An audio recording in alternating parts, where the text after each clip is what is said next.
talk about. It's ridiculous. Obviously, you still have the Minnesota insurrection. That's what I'm calling it. To talk about. And I think what's really going on behind the scenes, obviously, there's a lot of fraud going on. Nick Shirley has come out with more video. And I really do believe you're going to find a lot of fraud in Minnesota. I think you're going to find a lot of fraud in Los Angeles. And I think a lot of that fraud is going to be circling back into Democratic coffers. We talked about that before. We'll get into that. SCOTUS, we'll get into their arguments on trans athletes. Trump to end funding for sanctuary cities. So much more to get to. But first, I want to go to my guest. You've seen him before, Jim Nails. He's an economist and he's a supply chains expert. Like I've literally met several economists, but again, I'll tell you, as soon as I saw supply chain expert, I was like, what the heck? And I think, Jim, correct me if I'm wrong. This was like during the COVID lockdown era when we were having a bunch of shipping problems. And I'm like, this makes sense. I never even heard of that. But Jim is the guy. And so I wanted to bring him in to talk about the economy because I do have a piece from the Wall Street Journal. There are some Senate seats that we need to be aware of, and I want to get into that. Also, the House. The House is looking a little volatile. Trump could lose the House, or Republicans could. Obviously, that tends to happen for the incumbent party. I'm hoping Trump can reverse course, and that's why I want Jim on here. Jim, there's a lot of things that I I, I think there's a lot of progress that we're seeing in the economy, but I want to ask you some specific questions. But Sure. first, just in your opinion, what do you think Trump needs to do, or what needs to happen, and how fast does it need to happen in order for Trump to perhaps win, or the Republicans to win the midterms? Trump needs to just keep talking about what he's achieved so far in his first year of his second term. If you look at the economy right now, the economy is smoking. They're collecting billions of dollars in tariff revenue. The jobs report that came out today was very good. The inflation report that came out yesterday was very good. We're at about 2.7% inflation, I believe. So that's well below what it was under Biden. What Trump can't do, though, is make the same mistake that Biden made and tell people, you have it so good, you just don't realize how good you have it. He just needs to keep talking about what he's doing and highlight the fact that gas has basically been cut in half on a per gallon basis since the height of the Biden administration. And he needs to talk about what's happening with housing. The house cost of housing is coming down as interest rates come down and as they deport more and more illegals who are driving up the cost of rent. The demand for apartments is coming down, which is then driving the cost of rent down as well. Okay, Jim, I love that you said what you just said, specifically when it comes to housing, because I know there's a lot of people out there that believe these big hedge funds are buying up homes, and they are. There's a small percentage of I think it's Blackstone and some other hedge funds that are buying up some of these single family homes, but that's a very low percentage of what's happening. And then there's a lot of LLCs, just individual guys probably that are investors that are buying up some homes. I happen to know some of those people, frankly. And so I get that. But overwhelmingly, I was shocked to read how much demand illegals have in the rental market.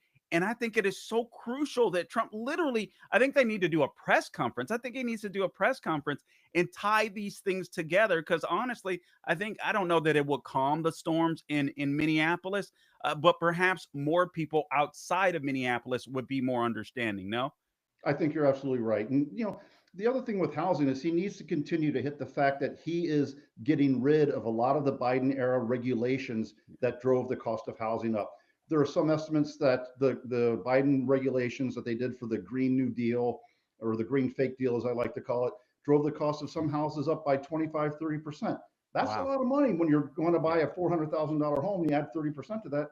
I don't want to pay that for the same home in order to have a hot water heater that doesn't have hot water and a shower head that doesn't put out a stream of water, right? So he needs to just continue to message, but say the right message. We're getting things done. It is getting better. You should see it at the gas pump. You'll see it in your rent.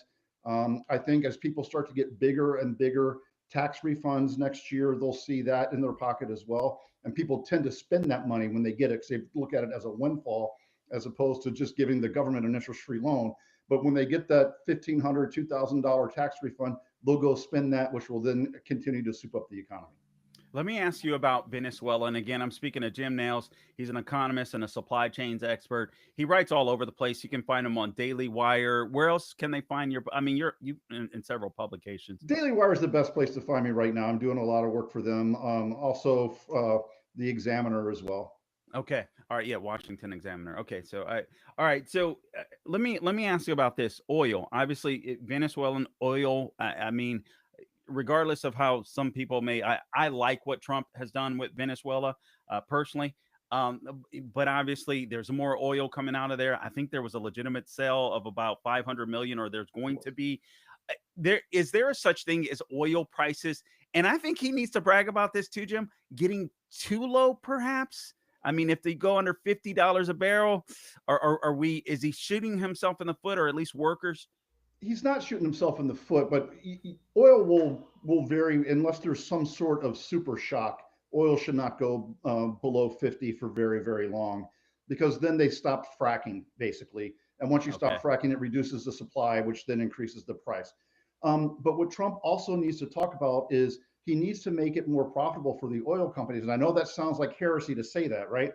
But It the doesn't for me. reducing regulations, reducing supply chain, making it easier to get permits, that reduces the cost of delivering a barrel of oil to the end consumer, to the end user. And that makes it profitable to have $50 a barrel oil, which makes the price of gas low. It makes the cost of heating oil low, makes the cost of natural gas low. And that's what helps the economy.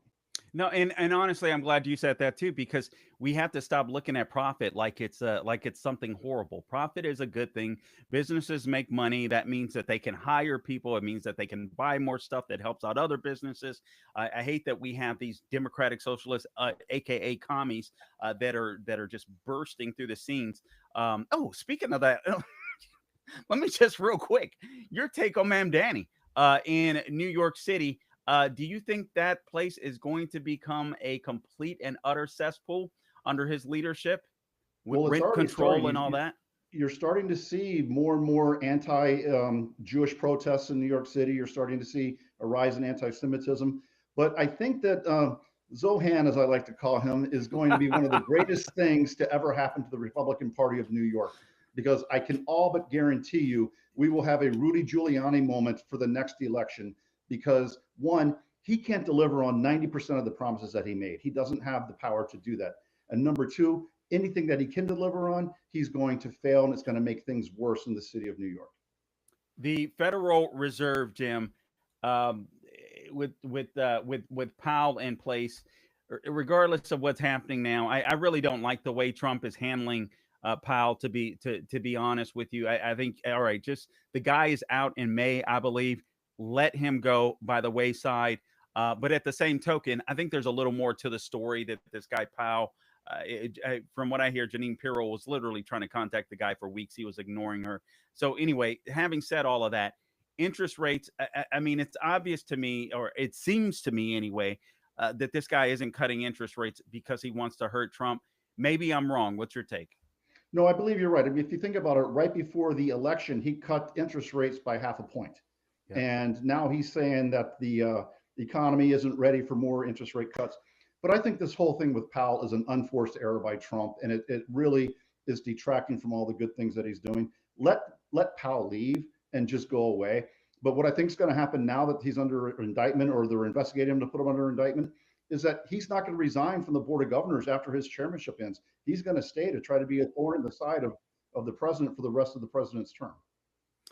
As far as tariffs are concerned, obviously they brought in a lot of revenue. There's no doubt about that. Is there some point though, in your opinion, where you think, okay, maybe it's time for Trump to lay off the tariffs, or maybe accept maybe with China perhaps, and maybe say everyone else free trade, or do you like what you see with the tariffs still? I like exactly how you just said that. And as you know, as my good friend Ben Shapiro likes to say, we should be surrounding China with tariff-free nations, right? We need to do I like good that. business with Japan, with Korea, with Vietnam, with Thailand. Take those tariffs down, leave the tariffs on China, and isolate China so that they're no longer as competitive as they are in the United States and other countries. Now, another thing that I like that he's done, Jim, and I'm speaking to Jim Nails of the Daily Wire, Washington Examiner, economist, and supply chain expert. I love the way he's fighting the Green New Deal, basically crippling California's ability to force people to buy these EVs? What type of impact do you think that's going to have on the economy long term? Well, you're seeing some interesting things, right? A lot of the auto companies have given up their EV production because no one wants these cars. No, especially if you live where I do in Chicago and it gets down to Oh man, yeah. zero, those things don't work in the wintertime and we don't have the infrastructure for them yet. Or imagine living in New York City, all of the electrical cords coming from the 95th floor of an apartment building down to your car that you park on the street. That's not going to work. So, what we need to see is a continuation of building cars that get better gas mileage. I think hybrids are a very good thing because hybrids allow you to get the best of both worlds and you don't need to have the infrastructure that you need for an all EV. Now, don't get me wrong, some of these EVs are pretty cool, but it's not something I'm going to spend money on anytime soon. No, no doubt. And I got to ask you this. I got to be honest with you, Joe. I'm not even a Bears fan, but I've been excited to see what the Chicago Bears have done this season. Are you a Bears fan? Are you excited at what's, I mean, literally, we're watching history. Oh, I am a man. long suffering Bears fan, and I can't believe what this season has been like. You don't know how many games I've missed the end of because I went to sleep because I thought they were Uh, out of it, and I wake up in the morning and found out that they won. okay. We'll have to leave it there. Jim Nails, economist, God bless you, man. Appreciate you. Thank you. Go Bears. All right, Jim. Gabe is going to make sure you're up. We're going to continue the show live, but we appreciate you joining us. So, Gabe, maybe you might need. We're good to go. All right, you're good to go. Thanks, Appreciate Cody. I it, Jim. appreciate it. Sorry I couldn't stay. I got to get to a choir concert for my stepson. Hey, man, no problem. It was my fault, not yours. So, Take care. appreciate Bye-bye. you. All right. Okay, guys, I appreciate you tuning in. I hope you enjoyed that interview with Jim Nails. He is a great, great economist. One of the ones that I love going to. EJ Antoni is another one. I mean, these guys really know their stuff. We're going to be diving in momentarily. We're going to be diving in momentarily to obviously a lot of the big issues that are happening today. Still, there's a lot of drama in Minnesota. I know this is a story that some people want to get away from. I don't think we should because I don't think this is just about the. I don't think this is about ICE at all. I believe what the left wants to do is cause chaos inside of the United States. I think this is Cloward and Pivens. I think this is overwhelm the system, and they are being disrupted. And they're acting out and they're lashing out. And sadly, things are going to get more violent as a result. But we have to keep our eyes on the prize, and that is the fraud. So we'll talk about Minnesota. We'll talk about we just talked about the economy. We'll talk about Trump.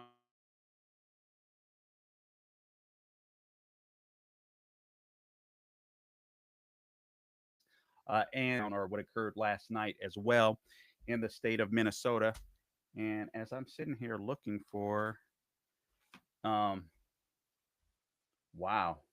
Anyway, and also I appreciate you guys tuning in. Gabe, give me just a sec. I don't know where I placed.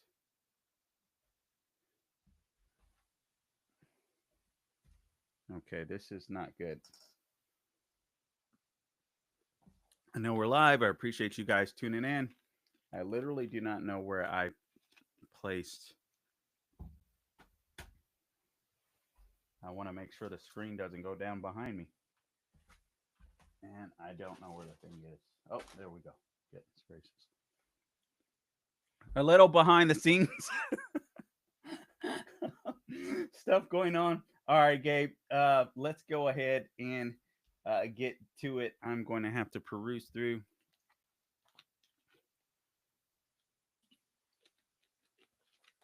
Okay. All right. I am ready. Let's roll.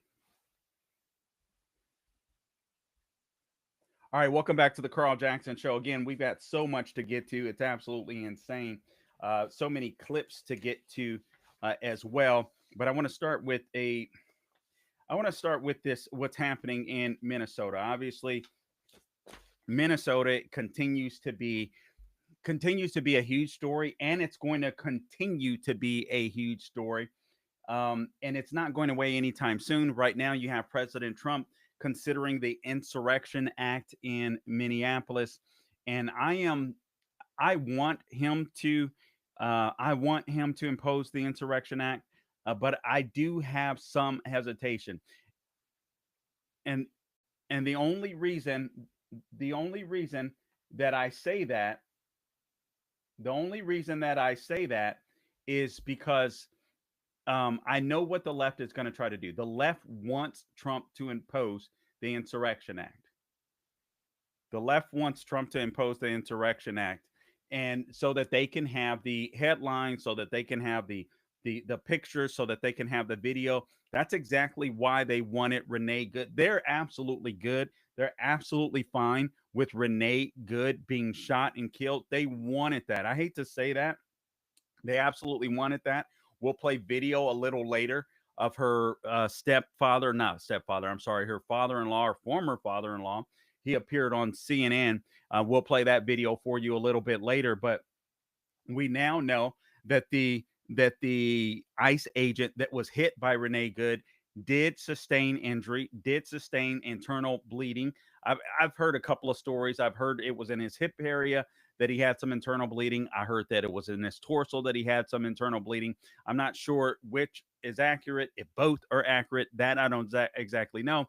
But what I do know is that there is now obviously overwhelming proof after the video was unleashed that this ICE agent did exactly what he needed to do in order to protect his own life. And it's sad that she died, in my opinion, for absolutely nothing. I still don't understand why. I'm hoping at some point that her lover will be brought up on charges. That was not her wife legally. I found that out the other day. Did not realize that. But this is absolutely, absolutely crazy. And now I want you to consider what's happening in Minnesota and what the left wants you to forget about. I've got several stories here that I want to bring to your attention, um, including including this Somali suitcase story. Got 36,000 refugees that couldn't provide. Okay, so we're in a little bit of trouble. We're in a little bit of trouble. So let me say this. We're in trouble because here's what the left did, and we all know this, and this is what they were trying to this is what they're trying to do. The left is trying to fundamentally transform America. They're trying to, and I mentioned this before on Dennis Prager's show. The left wants us to feel like we're foreigners in our own country. And when I speak of the left, I'm not talking about the useful idiots. There's a lot of useful idiots, even on TV. And I'm not trying to be mean. I just believe that even some of the leftists think that. For example, I think that Mayor Fry, I think that he's a leftist. I think he knows exactly what he's doing by inciting his community, by inciting his voters to attack ICE agents, with the second ICE agent being attacked. Yes, actually, there's been more, but this one was pretty severe, where literally an ICE agent tried to arrest a Venezuelan national or legal alien, basically. The guy fights the ICE agent. The ICE agent chases him down, tries to arrest him. The guy continues to assault the ICE agent. Two of his homies or two other Venezuelans come out of a house or apartment or something and start wailing on the ICE agent. He shoots the assailant in the leg, for self defense. Honestly, the guy is lucky he's alive. And I don't know if the agent. I doubt that he intentionally tried to shoot him in the leg. I wish he would have aimed a little higher. Just being honest with you, but perhaps just to get a shot off, he did that, and I'm sure the others scurried. But the bottom line is the left wants this chaos. They want the look of this. They want to be able to say they have nothing else to run on. So they want to be able to say Trump bad, Trump bad, Trump bad, Trump bad. And they believe that that will get them through the midterms. And it may or may not. But I believe that Americans have a short memory. So I do believe that if Trump does decide to invoke the Insurrection Act in the state of Minnesota, in the city of Minneapolis, he should do it quick, fast, and in a hurry. Get the place under control. There's only a couple of places in the United States where they are having these problems with these rogue mayors and this rogue governor in Tim Walz, who Tim Walz, I think he's going to jail. But it's in these sanctuary cities. These sanctuary cities are not cooperating with federal law. I frankly, I don't even understand that. Perhaps I'm going to have to get an attorney on to speak about this. I don't even know how it's possible.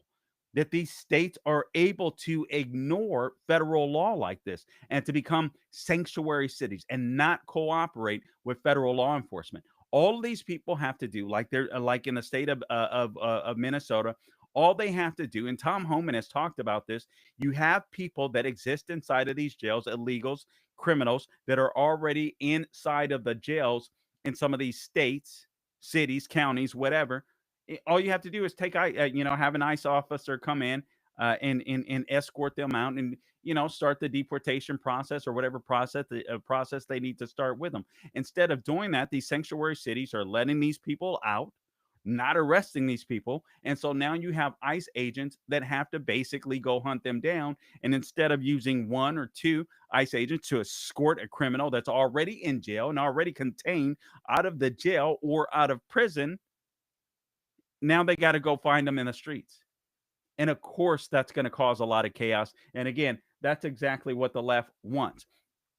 That's exactly what they want. That's why I believe they want Trump to invoke the Insurrection Act, because we know the left is going to go completely crazy.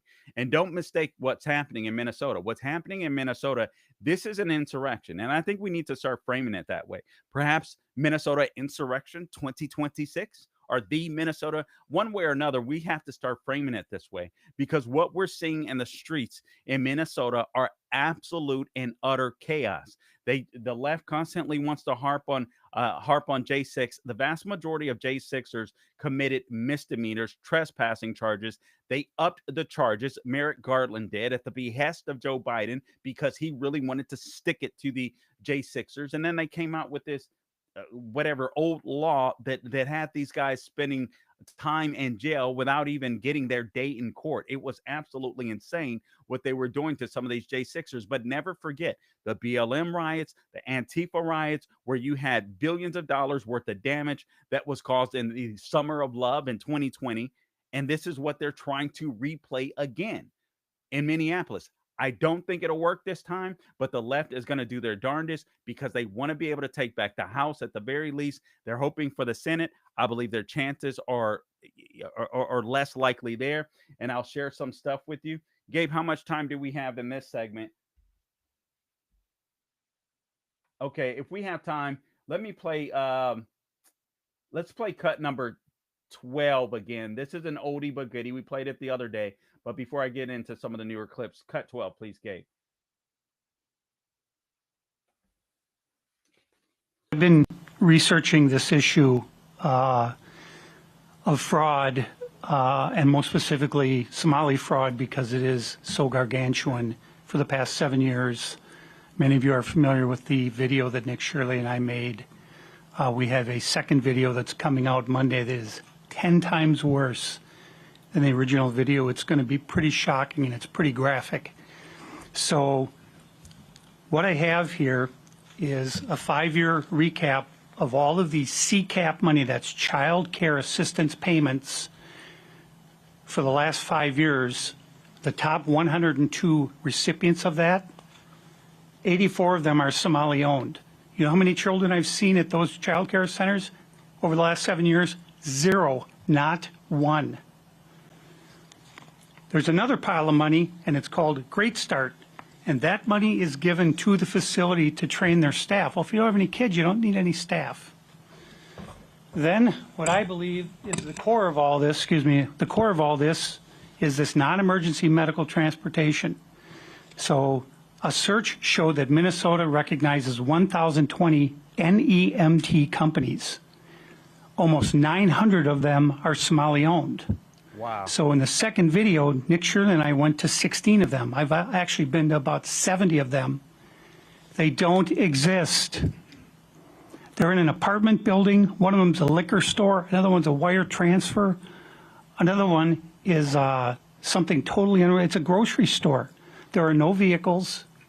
And the average NEMT company in the United States has 20 vehicles, and each vehicle generates about $70,000 a year. So you run those numbers, 800 companies, 20 vehicles, $70,000 a year, and it's an enormous sum of money that's going out. So my feeling is that chasing the money transfers and the wires and the SARS is great, but you got to drop like Batman on Minnesota DHS because they're the ones who are writing the checks. They're the ones allowing the fraud to happen. Look, let's pause. You can blame the Somalis, but when we return, I want to pick up right where we left off. This is important. There's a new video out as well that will show you, but it's important that you understand what's happening in Minnesota. I believe Minnesota and California are going to be the epicenter of fraudulent Democratic donations. We'll be back. Hey guys, appreciate you tuning in to the Carl Jackson Show. If you would, please subscribe to our podcast, like, share, and subscribe. Also, all things social media, you can find us at Carl Jackson Show and at The Carl Jackson Show. Appreciate you guys tuning in. Man, there's so much to get to. It's insane. Okay, we got a comment here.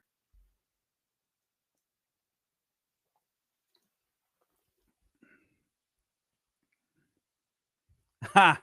You know what? I'll ask. That would be nice to have on Gallagher as a guest. He's always a good time. He's always an exciting time. So I will ask. I will see if that can happen. Mike, I mean, obviously Mike is big time, so it's different when I'm filling in for him. But we'll see if he wants to come on the podcast. I will extend an offer. That's a good idea. I appreciate that. Appreciate you being out there and listening too. All right, so. All right, Gabe, let's go ahead and get back to it. And if we could, let's go right back to that clip, if we could.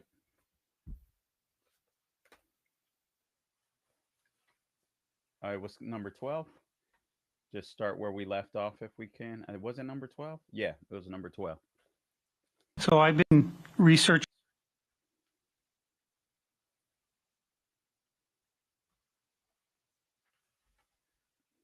Yes.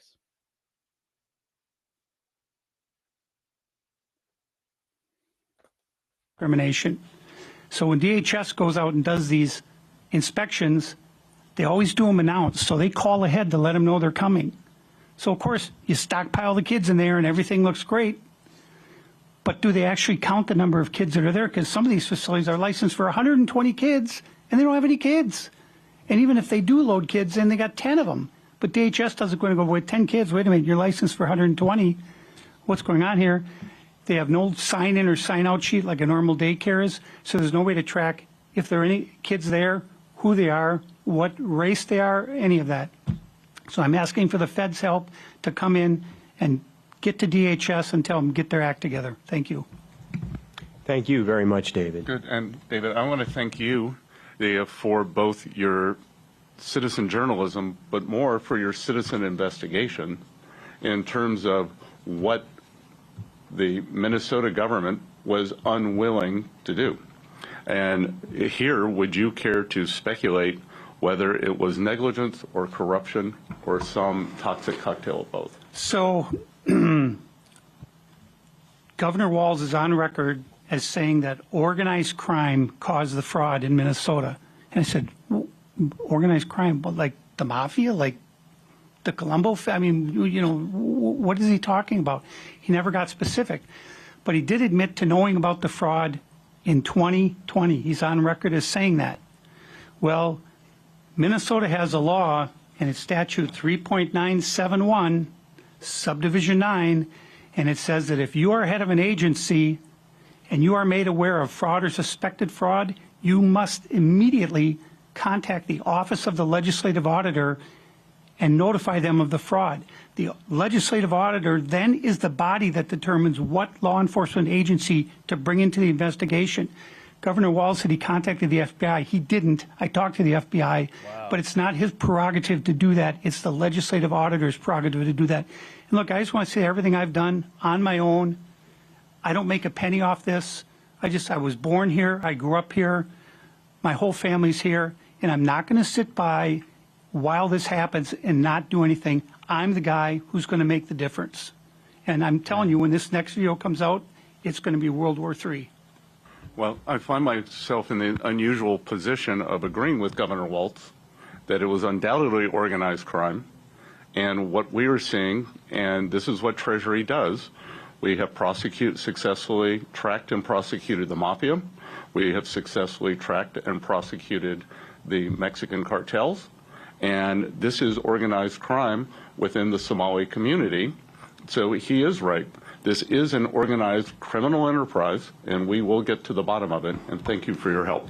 And so all of this fraud that you're now seeing being uncovered around the country after our video came out, everyone's going to these child care facilities, these delicate, there's nobody there. They're getting hundreds of millions of dollars. They go, where are the people? They're on a field trip. They're not there. So the fraud, I believe, is being developed here. The programs are being developed here, and then they're fanning out across the country. But this is their ground zero right here. This is their base, Minneapolis. Okay, and so that's what I believe. I do believe. You guys may or may not recall that it's been some years now, but when Gavin Newsom basically announced this this EV mandate by 2030 to basically flip all the cars, force people out of their ICE engines, and force everybody to try to buy EVs, even people that obviously can't afford EVs because they're very expensive vehicles, many of them. Minnesota followed suit. And everything that California did, Minnesota was starting to do under Tim Walz. And I always thought that was a little odd. I'm like, okay, it's the Midwest. I realize it's a weird state. It was a seemingly purple state, but and then it went from like maybe a bluish purple to blue, and it just started getting further and further and further left. And now there's speculation. Now, obviously, I can't prove this. I don't know this. Others have said it. I'm not the only one to say it. But now there's speculation that perhaps Tim Walz was only picked as Kamala Harris's VP simply because he could deliver the dinero. What if it's true? Or what if the case is that Minneapolis is, or Minnesota is, the epicenter for Democratic funding? Besides the U.S. aid that we know George Soros and the lefties were using those types of things to turn the world left and fund some of these radical groups right here in the United States of America. But what if a lot of this taxpayer money, what if it was a quid pro quo? You bring in a lot of these foreigners that don't want to assimilate into America, that don't appreciate America. You put them on welfare, and you give them kickbacks. They vote for you. It's the circle of life within the Democrat Party. I think that's what's going on. I think that's what we're going to get to. There's a couple stories here that I want to bring to your attention. Obviously, I want to talk about Iran too, but this was in Just the News. So bear with me for just a minute because I got to read some of this. The Just the News reported, quote, this is the headline: Somali suitcase stash. Feds say 130 million moved from Ohio airport to Minnesota on one way overseas. All right. So officials told Just the News the TSA agents tracked and flagged about $136 million in bulk cash and outbound luggage at the passenger checkpoints at John Glenn Columbus International Airport since November of 2023. This follows reports that millions of dollars were discovered leaving Minnesota airports. What's going on? Federal agents investigating a Somali immigrant operation that moved massive amounts of cash in suitcases from the Minneapolis airport to overseas have uncovered a new leg of the courier journey. That's Columbus, Ohio. Homeland Security Department officials said the TSA officers tracked and flagged again $136 million in bulk cash in outbound luggage at the passenger checkpoints at the Columbus airport. The cash movements were made by U.S. citizens, but of Somali origin, who flew out of the Columbus airport because in Columbus, they have the second largest population of Somali immigrants in the United States, besides Minneapolis. So the citizens of Somali origin, they flew out of Columbus airport en route to to either the airports in Minneapolis or Atlanta. And the couriers always declared the cash as legally required on documents. This, according to officials. Here's what one of the An official familiar with the case said, typically, or with the investigation, quote, typically when they go to Minneapolis, he says they drop off the cash and then a subsequent courier travels abroad from Minneapolis to Dubai through Amsterdam. What? The officials said they appear to have uncovered a massive cash movement operation that gathered money from multiple Somali immigrant communities in the West, Midwest, and South that eventually brought luggage filled with currency to Minneapolis for flights overseas. Just the News also reported that the TSA, or just last week, that the TSA detected nearly $700 million in cash and luggage leaving the Minneapolis airport in 2024 and 2025, frequently headed en route to Amsterdam and then Dubai, where U.S. officials lost the tracking. The TSA agents routinely alerted investigators during the Biden years, but there was little interest in probing the money movements further until Trump took office last year. Guys, this is why they're going to go crazy. This is why, listen, if Trump does, and I frankly hope he does, because you can't have ICE agents out there risking their lives. These people, they're not protesters, they're insurrectionists. So let's stop calling them protesters. But you've got to move in with quickness and with and with force. And at the same time, this Mayor Fry, this Tim Walz, there needs to be an investigation done expeditiously. Like, get through. If these guys are going to be cuffed, they need to be cuffed. This stuff can't go on forever. And honestly, I think the longer this drags on, as good as it is for us, and as all of us that love the red meat, we love seeing what's happening. I want more illegals deported. I don't want people in the country that don't want to assimilate into this country. And I don't want people cutting in line. There's people that want to come to the United States and they want to come here legally. And even that, I think there needs to be a moratorium on. But they want to come legally, come the right way, then I'm all for that. But you should not be allowed to cut in line, because all the Democrat Party wants is they want basically a new slave trade. They don't want people to come to the United States for the American dream. They want them to come to the United States so that they'll be perpetually in bondage to the Democrat Party, perpetually owing the Democrat Party, so that this entire United States will become a United States, a one party nation. That's the goal. That is the goal. And this is getting really, really disconcerting to me. And so I appreciate that Trump is fighting this stuff, but I think they've got to punch hard and they've got to punch quickly. There's no doubt, with the resistance that we're seeing in Minneapolis from Fry and from Walz, that tells me that they're corrupt. That tells me not just that they're leftists that are mad. That tells me they are corrupt. They want to hide something. They are inciting people to violence, so you forget the fraud. But we're not going to forget the fraud. We'll be back.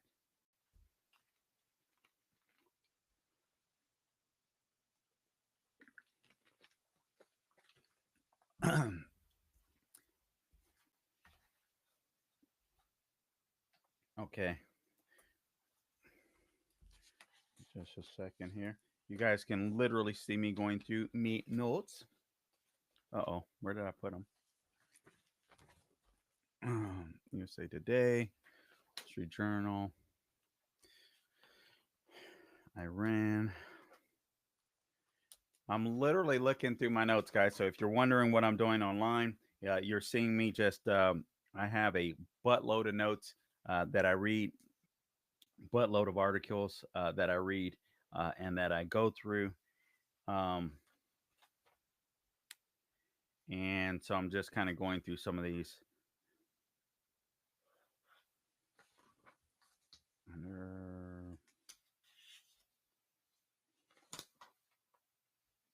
Oh, I'm going to go through that.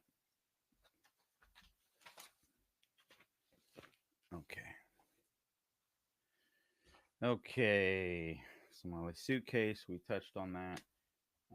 Roy, choice this year. Okay. Let's play a couple of videos when we come back. 30 and 31. Gabe, let's be ready for those. And I am ready. when you are? That's a good question. This is behind the scenes, guys.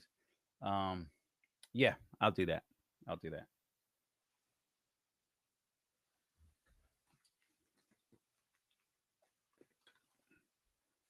Okay, guys, welcome back. All right, couple of videos that I want to play for you. And again, just continuing with this Somali fraud thing because it's not just we're we're talking about the stories with the ICE agents, and those are very important stories. We're talking about whether or not President Trump is going to invoke the Insurrection Act in Minnesota. I think I listen. I want him to do it. I understand what that comes with. The optics are not going to look good. That's exactly what the left wants. The left wants Trump to invoke the Insurrection Act because they want everybody to forget about this fraud. They want pressure to be so great on the Trump administration that Republicans get weak kneed and they tell Trump, hey, lay off of what's happening in Minnesota, and these guys will continue to get away with it. But we can't. We can't do it. These people are corrupt as all get out, and justice needs to be served. I'm going to play you two clips, or Gabe is. Um, First with cut 30. This is Joy Reid. It says that Renee Good was trained part of a network that's using white bodies. So Joy Reid in this particular clip is the useful idiot. And I want to make a distinguishment. I do believe, like I said, there are leftists like Fry who I think know exactly what they're doing. Tim Walz, who knows exactly, even though Tim Walz is a little dumb, there's no doubt about it. There's no doubt in my mind he's a leftist. He is a mean guy, and he's still inciting violence against ICE agents because he would rather they get hurt than he lose his career and obviously go to jail. And it looks like that could happen. But here's Joy Reid, the useful idiot. I want to play this part too because I think it all intertwines, if you will. So cut number 30, please, Gabe. This woman was part of a group of people who they train to try to be ICE interrupters. And what they try to do is observe what ICE is doing, film them, and try to use their white privilege, to be honest. They're mainly white people. Which is what we ask. Which is what we ask them For- to yeah, do. What we ask. Because black people, like, we can't put our bodies on the line because cops will shoot us. And so the presumption had been, particularly a white woman, because remember, part of the rationale for doing this with ICE is to save white women, pristine white women, from being ravaged by, criminal brown men. So white women, have been taking the lead in being the ones to step. This is sick. I mean, think about what her theory has literally been disproven with Renee Good. And we all know it, but she doesn't know it because Joy Reid is a useful idiot. This lady has a Harvard degree.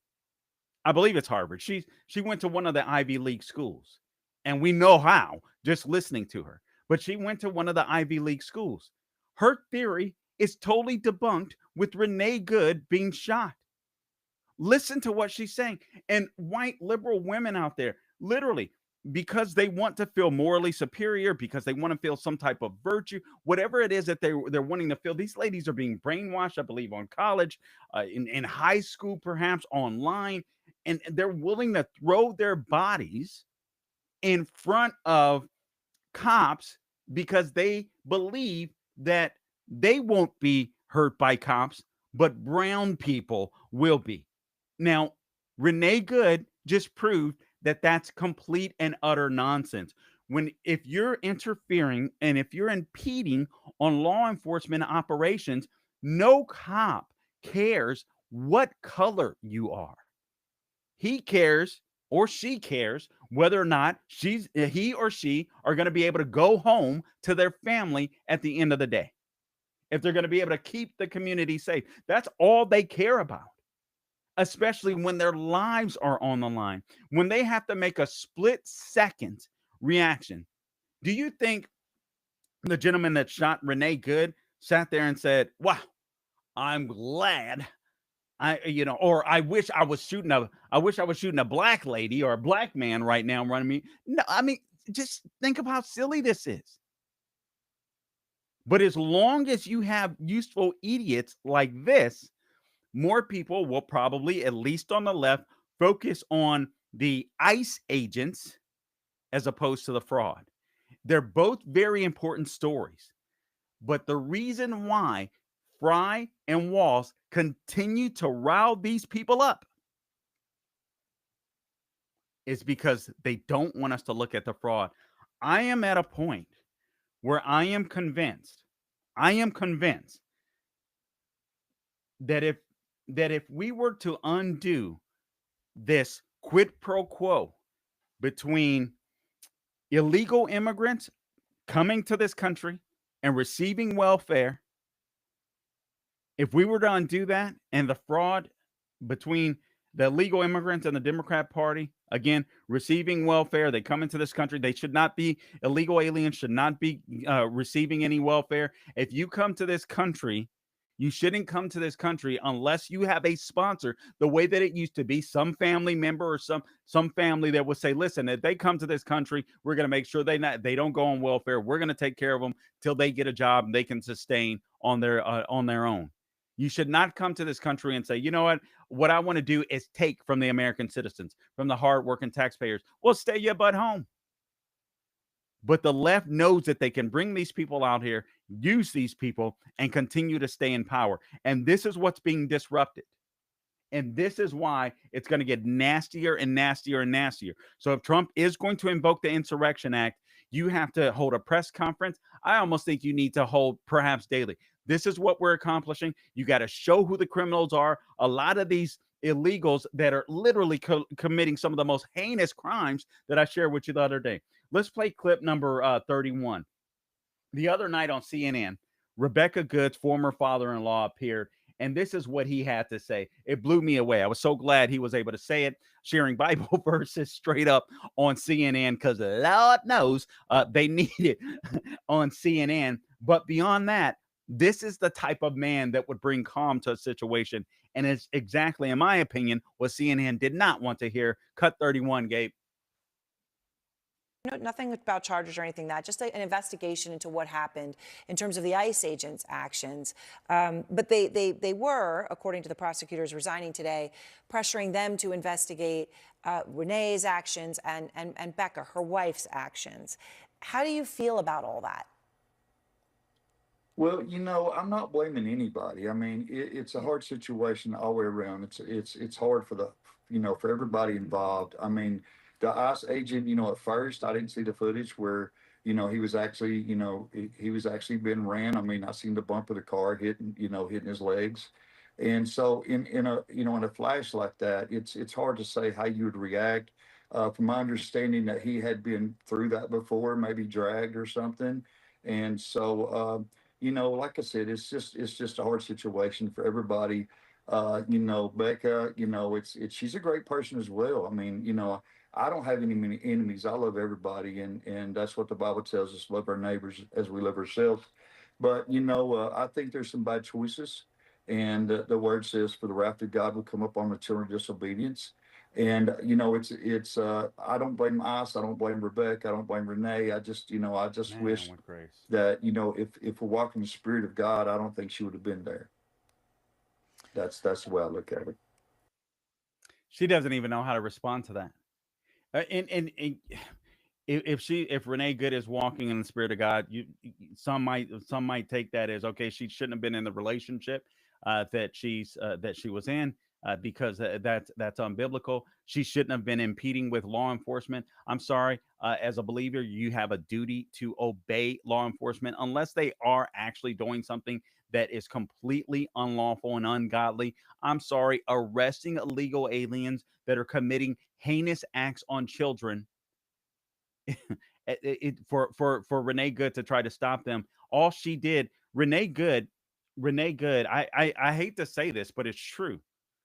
What she did was help to perpetuate evil in Minneapolis by stopping ICE agents, by becoming a part of this Minnesota ICE watch, where they were taunting and blocking and doing everything they could to impede in the operation of ICE agents. Here's something that's really here, but here's what I don't want you to lose sight of. If we could go to cut number 37, Nick Shirley came out with some more video. And honestly, these people. Okay, all right. We'll get to that. We'll get to that after the break. because we don't have enough time to play the video in its entirety. I want to make sure that we do that. I mean, I still have Iran to get to. Again, we talked about some of the things that Trump can do to strengthen the economy. I want to talk to you about some of the Senate seats that are at play. Guys, we have to do our best to try to retain the House or make sure that Democrats have a razor thin margin where they can't get anything done. I know we're a long ways away from the election, but guys, please understand, when you see this story, when you see what's happening in Minnesota, they're telling you exactly what they had been doing and what they want to do. They want to make the entire United States like California and like Minnesota. They want one party rule nationwide. And I do believe this is an opportunity. And I know we say this every election cycle. This is the most important election ever. Well, you know what? We're going to have several of the most important elections ever. And I believe 2026 midterms are going to be. And I believe the 2028 presidency is going to be.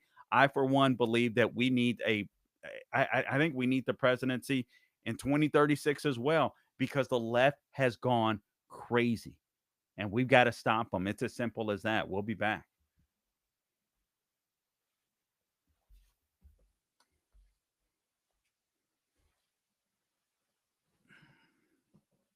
Yep. Oh man. Hey guys, let me talk to you about My Pillow. I believe Mike Lindell is running for governor of Minnesota as well, at least in the primary. But this past year was last year was one of the hardest years for My Pillow, and it's because of loyal listeners like you that they're still standing strong. Thank God. To show their appreciation, they're offering special Christmas savings that are exclusively for our listeners still to this day. So right now you can get the Children's Bible Story pillow, a 5-pack for just $29.98. You can get My Slippers with a free bottle of leather protectant spray for $39.98 and a variety of blankets, comforters, and duvets for as low as $25. Plus, there's a major blowout deal on the standard My Pillow. It's only $14.98 right now. All you have to do is go to mypillow.com or give them a call at 800-858-0263. Use the promo code Carl, C-A-R-L, and you'll unlock these wholesale prices. Again, that includes the My Pillow that was originally $49.98, just $14.98. Guys, I wouldn't sleep with any other pillow. God's honest truth. Also, the queen sizes are marked down to $18.99. The king sizes are just $1 more. You already know that My Pillow products come with a 10-year warranty, but they've just announced an incredible update. This started back before Christmas, but their 60-day money-back guarantee has been extended. Orders placed right before Christmas will have their guarantee extended all the way through March 1st. So all the way through March 1st, you'll get this basically money back guarantee. I mean, you can't beat that with a bat. MyPillow.com, promo code Carl, 800-858-0263 is the number. Give me just a sec, Gabe. I want to. Where did I? Oh, America Recrowned is Superpower.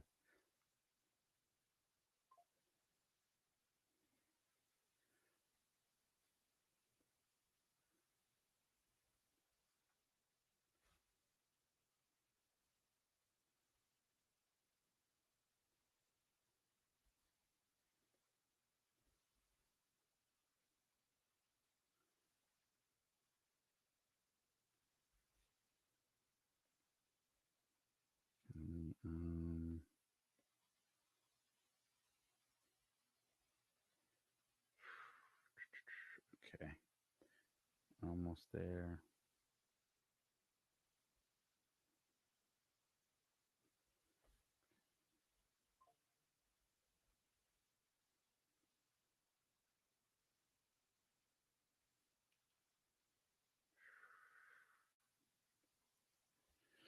Okay.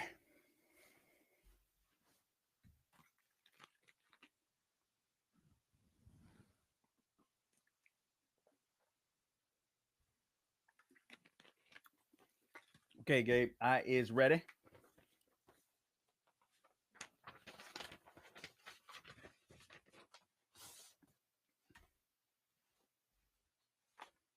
Uh-oh. Hopefully you can hear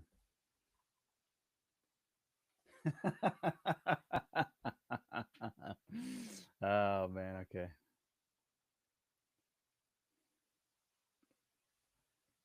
Okay, all right. Welcome back to the Carl Jackson Show. Again, this is your daily dose of objective truth in a world of confusion and lies. I'm going to go over some Senate races soon here, guys. I promise you.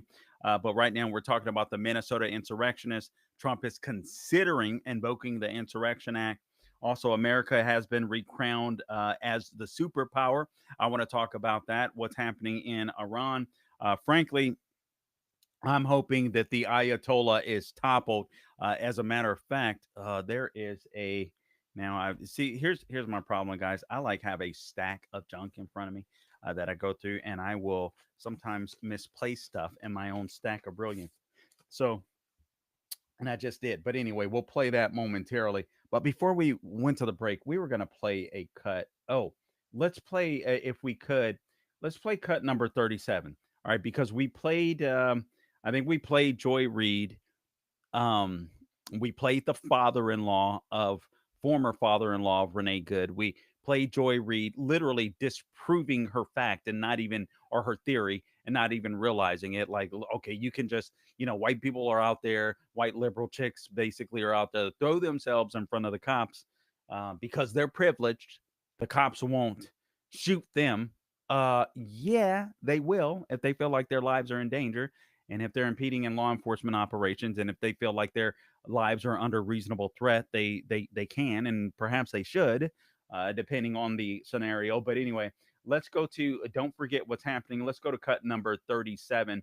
This is Nick Shirley with more more of his bombshell investigation into what's happening in Minnesota. And frankly, I don't even think Nick Shirley needs to go anywhere besides Minnesota and California. I think these places are going to be, again, the quid pro quo king states, so to speak. We're going to invite illegals into the country. We're going to give them welfare. They're going to become dependent on us. We're going to circle that money is going to circle right back into Democratic coffers. And we're going to create ways so that it can be circled back into Democratic coffers. And these people can get hooked up. Exactly what's happening in Minnesota. Let's play cut number 37, please, Gabe.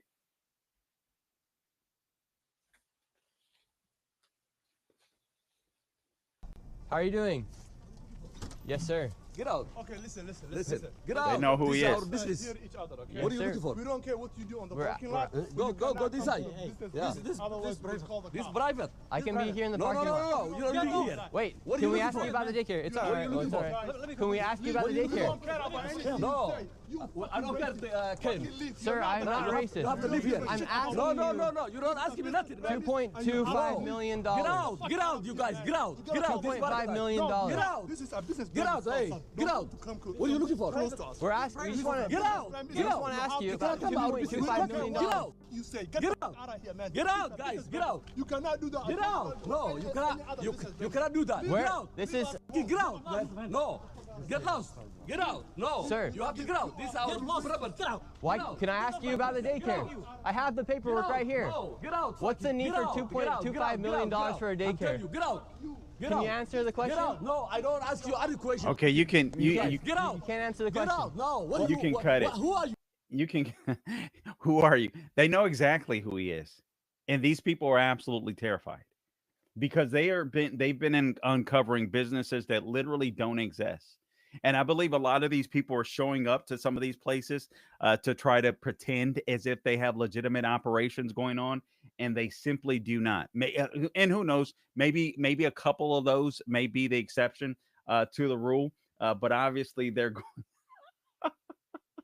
they're going crazy over this as well. They should be, because they're being exposed. And I got to be honest with you, I don't even blame the Somalis. I don't. I know this may upset some of you guys, but if Democrats are saying, hey, you guys come here to the United States, or you come here to Minneapolis, we're going to make this a refuge. We're going to make this a safe haven where you're going to be able to live a life of luxury off of the backs of other Americans. I'm sorry. A lot of people, I think, from foreign countries, particularly when you come from a country like Somalia, where we're literally, they don't even have a functioning government. and those people that are in place are corrupt as all get out. It's what they know.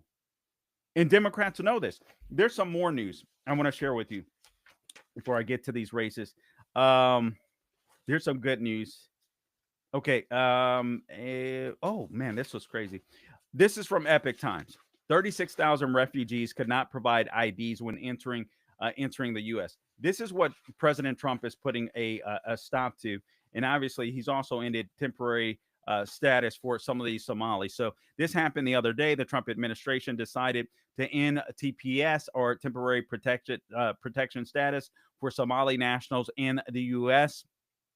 Temporary obviously means temporary, is what Kristi Noem said.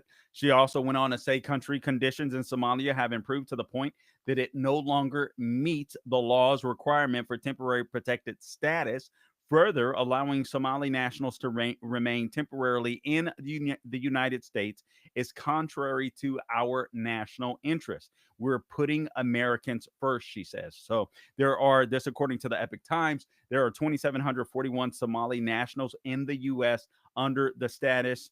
Another 1,383 are in the country with pending TPS applications. All right. So, and it's authorized by federal law for people from countries with conditions such as civil war. And apparently, the Biden administration in 2024 extended the TPS for Somali nationals until March 17th of 2026. All right, you can't do that. Or technically you can, but Trump has the ability to be able to X that out, and he did just that. And I'm so thankful. I'm so thankful that he did. Listen, again, America is the greatest country that God has ever given man. Despite the fact that the left is trying to tear it down, it breaks my heart. It makes me sad. But if you're not going to come here to work for and try to experience the American dream, then don't come here. And you shouldn't have temporary protected status. But it's one thing that Biden wanted to do, which makes me think, okay, going back to Tim Walz being picked as VP, Biden offering that TPS, that temporary protected status, how many of these people perhaps are business owners in the Minneapolis area? I mean, one has to wonder. Obviously, they had something going on there, something else that we need to be concerned about. And this is why I believe that Iran and what's happening in the Middle East is so important. Guys, let me remind you of the BRICS nations. You have Brazil, Russia, Iran, China, and South Africa. These are nations that want to tear us down, not to mention North Korea, not to mention we have our allies are so weak. It's absolutely insane. Our European, our NATO allies, it drives me absolutely nuts. You look at places like the UK that are censorious, literally trying to censor people. I think they backed off of some of their censorship just recently. And I'll get to that. I'll find that. UK under presses ahead with Orwellian surveillance online safety act. So the UK arrests more people for what they post on social media than any other nation, and it's not even close. This according to Forbes. Police are making more than 30 arrests a day over what they deem to be offensive online posts.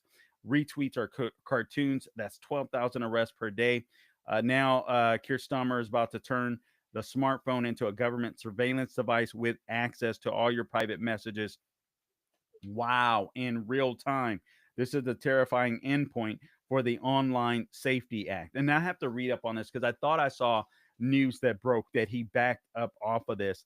But anyway, see, this is what we're dealing with our allies. If these people don't want to protect free speech, if they don't have the same values that we have, I think that America is in a precarious position. And this is why I love what President Trump is doing around the world. Frankly, I know people might call me you can call me a neocon, whatever. I think what Trump is doing is America first. He is putting America's interests first. And right now, Brazil, Russia, Iran, China, South Africa, North Korea, all of these countries are trying to undermine us. Venezuela was trying to undermine us. We can't have Russia and China in our own backyard. We seized another tanker today from Venezuela. Yes, I'm okay. Yes, I'm okay with that. Am I okay with Green? Yes, I want us to have Greenland, whether that's expanded military operations there so that it cannot be taken over by Russia or China. Why? Because there are rare earth minerals there. And it is a great place for us to be able to protect ourselves from Russia, China. Unfortunately, we lost the Bagram Air Force Base in Afghanistan, which was another great place under the Biden administration. And we've got to protect ourselves. We got to protect our interests. And frankly, that includes Iran. I know people are asking, okay, what if something worse what if someone worse comes into play in Iran? Really, someone worse that's going to slaughter 20,000 plus people? Just walk up to them and shoot them in the head, shoot them in the chest? An administration, not an administration, but totalitarians like that. I think it's in America's best interest and the West's best interest for the Iranian people to be free. They're not Arabs, they're Persians. And I think it is important for them to be free. If you can get rid of the control of Iran, I didn't even mean to go here right now, but I'm just trying to tie this together.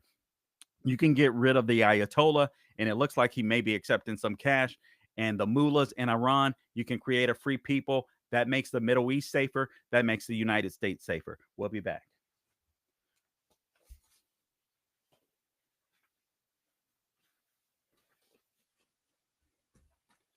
Okay.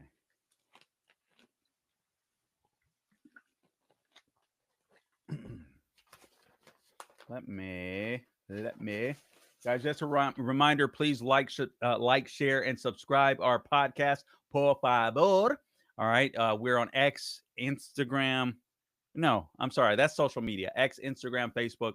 Find us on social media at Carl Jackson Show, at the Carl Jackson Show. But like, share, and subscribe to our podcast, Por favor. We are on Spotify. We're on YouTube. Wherever you go to get your podcast, Salem Podcast Network, we are there as well. So appreciate you guys being out there. Appreciate you guys tuning in. I do have more that I want to bring to your attention. Let's come back in, Gabe, without any lead up. Let's come back into Tim Walz. And I'm kind of going back and forth with this stuff, but I believe it's all interconnected. I really do. I don't believe these stories exist in a vacuum. You've got people, outsiders, that want to take us down, the foreigners, whether it's China, whether it's Iran, and then you've got the insiders that want to take us down. So let's come back with Cut 40, por favor, Gabe. Cut 40, yes, sir.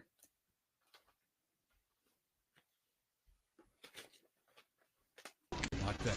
Careful touching shit. Careful touching shit. What's all that? What's all that? What's all that?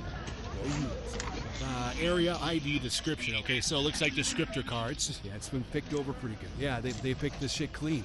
The other one, they found another ID. Yeah, another ID's in there. So they're getting agent IDs right now too. A couple guys. Oh, come on, see the people. Oh, they got their document in there too. Who you want? You feed it at me, bro. Oh boy. And they got the entire. I got the light. What?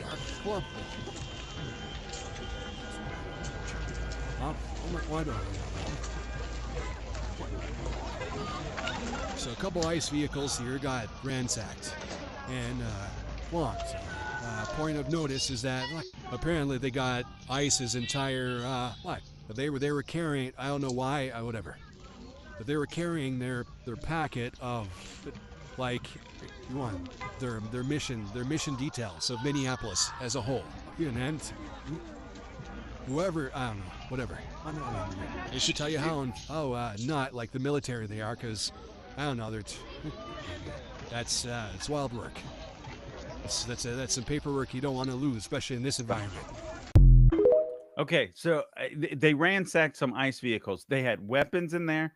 They had IDs of some of the ICE agents, apparently, or some documentation where you can find. A lot of these people are being doxxed. There was some type of leak where ICE agents' names are being released. Guys, this isn't just about ICE. This is about literally lefties want to be able to control police officers. In your city or your county, you have a county sheriff. You realize your county sheriff is one of the most important and powerful people in your state, in your county, so on, etc. These people on the left want to be able to control all of these guys, where they have no say, where all they do is the bidding of the Democrat Party. And what's funny is they always project this nonsense onto the right. When all we want police officers to do, all we want ICE agents to do is to do their job. I mean, it's stunning to me. You may get tired of Trump, and I understand there's Trump fatigue out there. Sometimes every story seems to be about Trump, and I think that people can tend to get tired of that. I'm just being completely real, and you know that it's true. But nonetheless, if we can focus on the policies, and if you can understand what the left wants to do to this country, Trump wants to make this country great again, wants to make this country better, and that is economically, that is militarily, that's prosperity wise. I appreciate, even though I don't like what's happening with this Hyde Amendment, seemingly, I don't like what's happening with these weak-kneed Republicans that won't fight back against Obamacare and won't fight back against abortion. That drives me absolutely nuts. But I will say that is a much better prospect to have Trump in power and Republicans win the elections in 2026, the midterms, because otherwise this is what you're going to get. If you don't, all you have to do is go back to the COVID lockdowns. I mean, it's just insane to me what's happening here. Here is some good news I do want to share. If we can go to cut number 42 real quick here, Gabe. And I got this is from the Supreme Court. They handed down a monumental win. We'll get to the trans stuff a little later, but they handed down a monumental win. Cut number 42, an election integrity win, which is massive, which is a good thing. And I think this is also why, or at least this is going to send the left panicking as well. Cut number 42. Today, there was a major victory at the United States Supreme Court in a case involving a Illinois congressman who wanted to challenge Illinois' practices of allowing mail-in ballots to be counted for 2 weeks after Election Day. And the lower courts had said that he didn't have standing to challenge that. Imagine that. A candidate for federal office doesn't have standing to challenge a federal election. And today, the Supreme Court ruled that, yes, he did. I was proud to be a co-author of the United States amicus brief in that case. This is very important. It's really going to open up a lot of opportunities because in the 2020 election, which a lot of people are still concerned about, court after court said that these candidates couldn't challenge the elections, and only you were left with some lefty advocates and Mark Elias's of the world were allowed to, but candidates weren't. So that's insane. Okay, that is a huge win. That is a major win. Guys, again, I'm convinced without illegal immigration, all right, I'm convinced that if elections are fair, if you can't continue on Election Day, I'm one of these people. I believe that you should vote on Election Day. All right. Or if there's I don't even want early voting. I don't like that. I don't like mail-in ballots, with the exception of those that are military people that are overseas, elderly people or disabled. Frankly, I believe that those are the only people that should be allowed to obtain mail-in ballots with ID, with photo ID, with verification, one vote, one ballot. I don't think you should be able to collect it unless, being able to collect ballots for friends and all that's completely insane to me. Unless it's a spouse, unless it's an immediate family member who can vote or mentally able to vote but can't get there. So there's always some exceptions, but for the most part, I believe there should be not same day. I mean, there should be Election Day. I don't think you should be able to register the day of voting because I just think that it makes the system rife with fraud. And so I think this is a major win for the United States. I think this is a major win for election integrity as well. So this is a big deal. I want to go to one more clip. Man, I got so much to get to, and it's insane. Actually, I have more clips, but I want to go to this. I want to go to cut number 44. This is Tom Homan. The Minneapolis ICE surge is 100% self-inflicted by sanctuary cities. So this is what you have to understand. The left has the ability to calm down the situation in Minnesota, in Minneapolis. They don't want to. Cut number 44, please, Kate. President Trump made his promise to American people. We're going to find these criminals and make this America safe again. So if they don't let us in the jail, we're going to go in the community. And the difference is In places that's not a sanctuary, one agent can walk into a jail and arrest one criminal illegal alien. But when you release them in the community, now we got to send the whole team because we got to arrest somebody on their turf. They have access, who knows what weapons. It makes it dangerous for the officer, makes it dangerous for the alien, certainly makes it dangerous for the community. So if Minneapolis wants to help, like I saw Mayor Frey do an interview this morning, let us in your damn jail. What's the downside of letting a federal law enforcement officer with immigration authority talk to an illegal alien that you already locked up and put in a jail cell? It's ridiculous that they're pushing back on that. See, that's so important, right? Did you know that? And this is what I explained earlier. These ICE agents could literally walk into jails and take these people without having to worry about any of the public seeing or getting involved. But Mayor Frey doesn't want it that way. Tim Walz doesn't want it that way. Sanctuary cities don't want it that way. Why? Because they want chaos. They don't want the rule of law.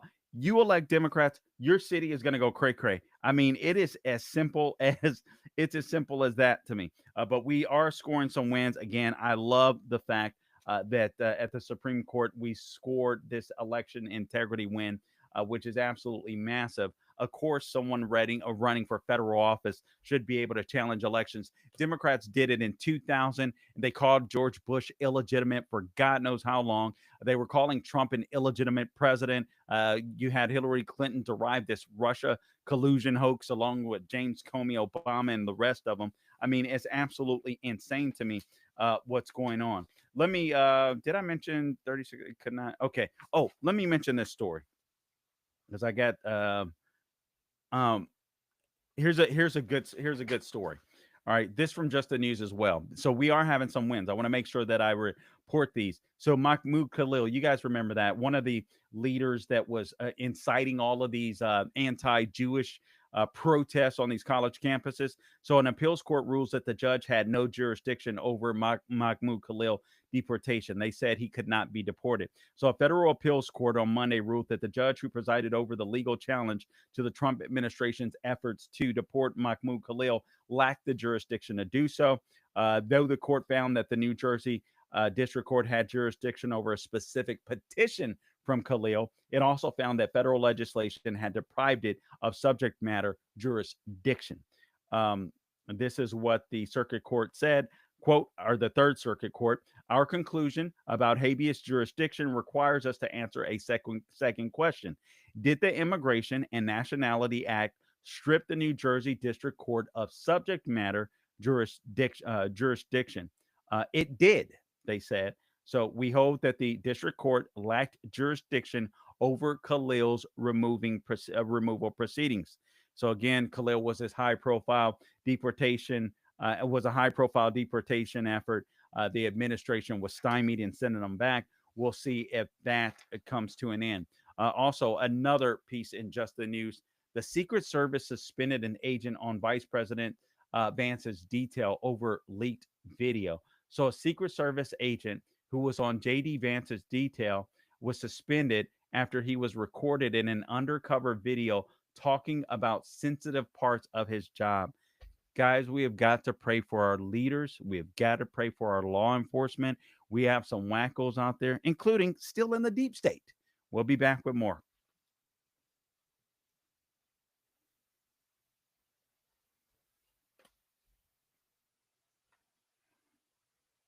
Okay, let me.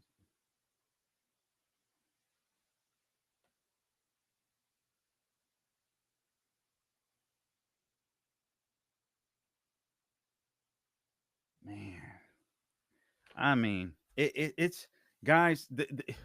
What's going on? There is an all-out press. I believe, frankly, obviously Trump is a disruptor, but what Nick Shirley has done with this Minnesota thing, I think it has sent the left in complete and utter panic, and they don't know how to do anything except to double down on stupid and crazy, and that's exactly what we're going to see more of. Give me just a sec. I got to find my cut sheet here. Dude, I literally just had the cut sheet. Did you come in and take it by chance, Gabe?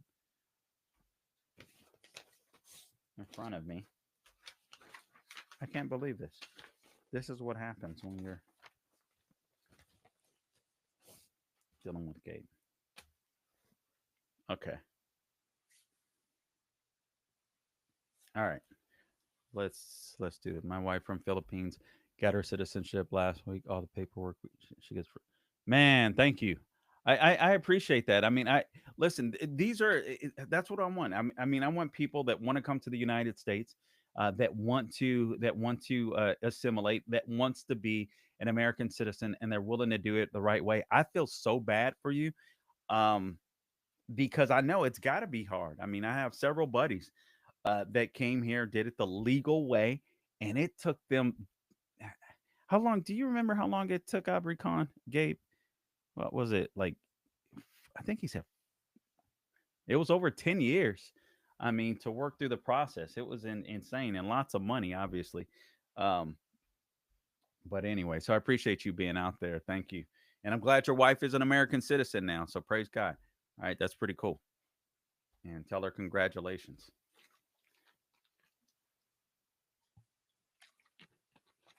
All right, Gabe. I is ready.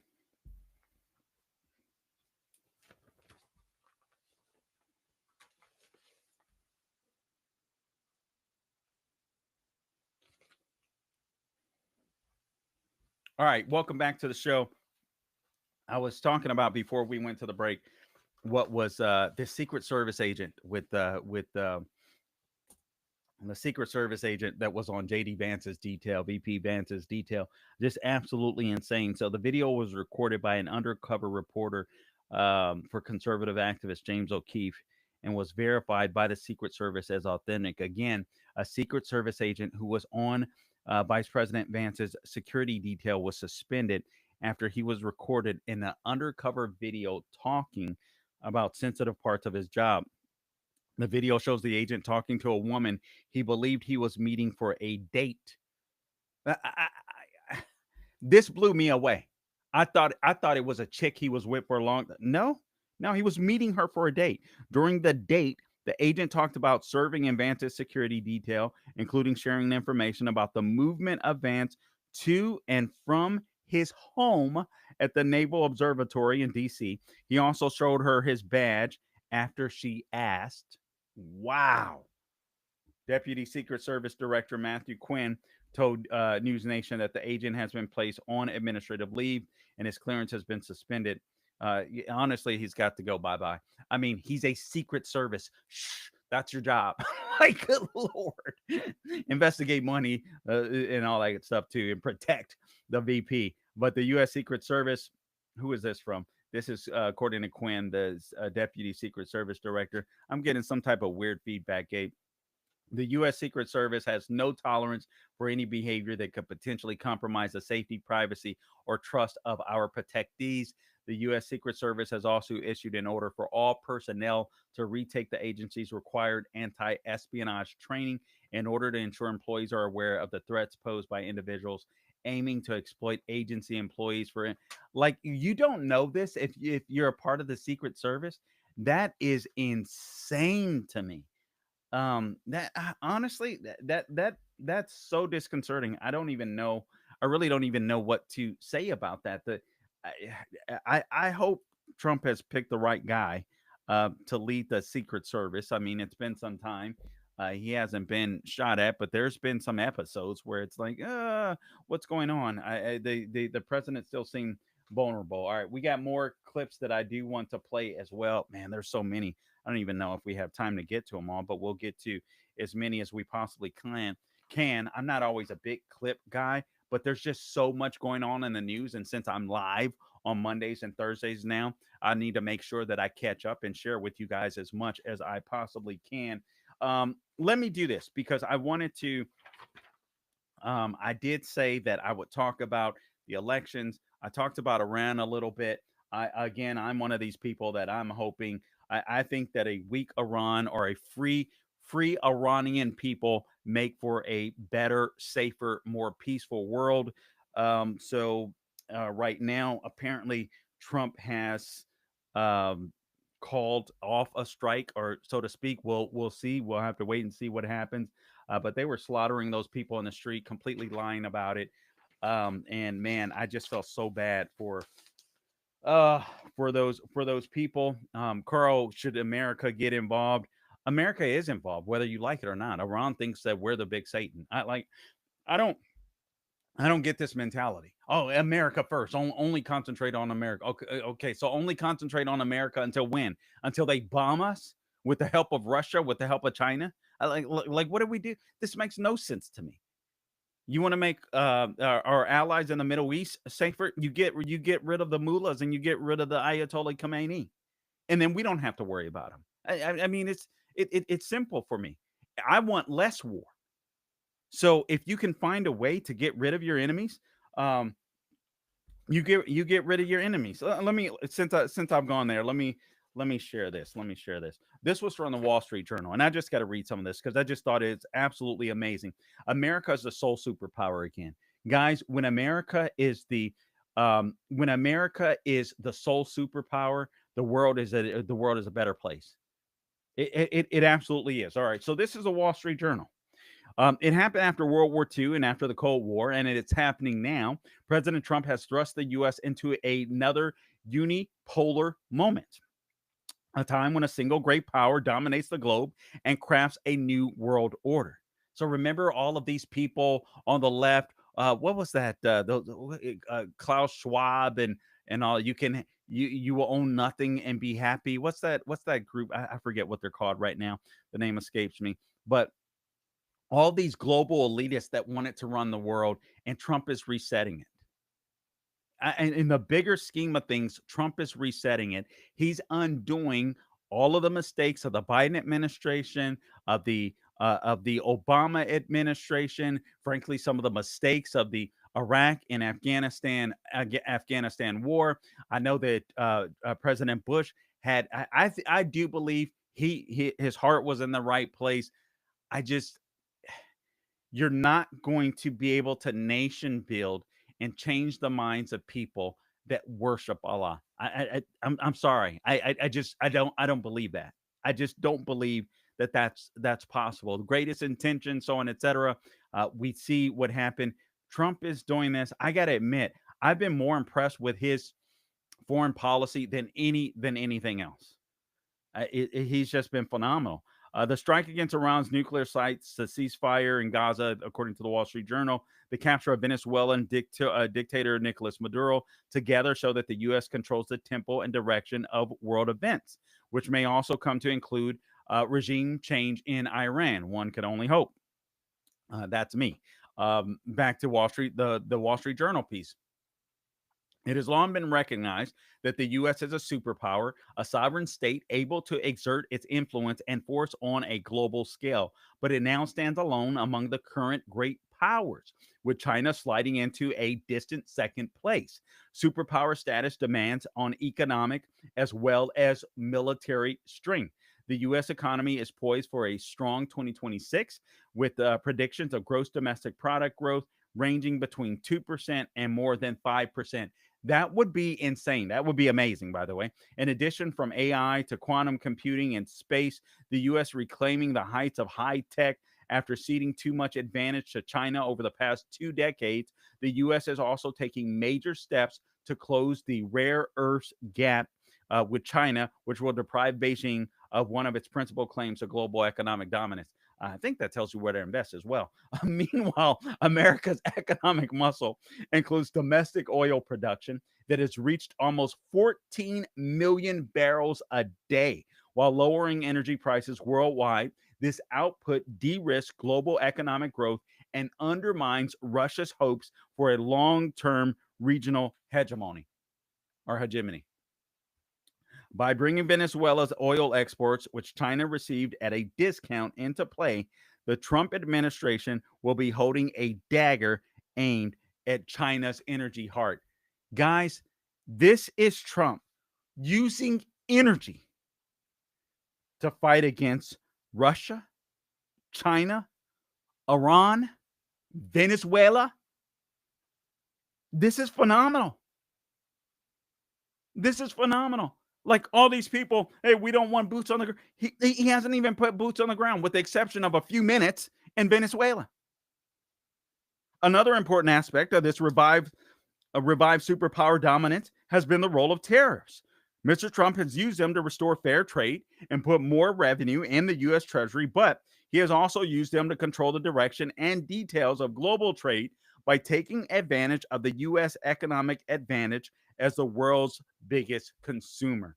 His policy on energy, tax cuts, and deregulation will reinforce that advantage from the supply side while setting a manufacturing boom in motion. The last time the U.S. enjoyed primacy as a sole superpower was 25 years ago. For a decade after the fall of the Berlin Wall and the collapse of the Soviet Union, but Washington allowed that opportunity to slip away as the U.S. industrial base declined and China stepped into the power vacuum left by the Soviet Union. And that was just dumb on our parts. Listen, guys, here's the bottom line. We're not better people, but we are a better country. That isn't being cocky. That isn't being conceited. That isn't being arrogant. That's telling the truth as it is.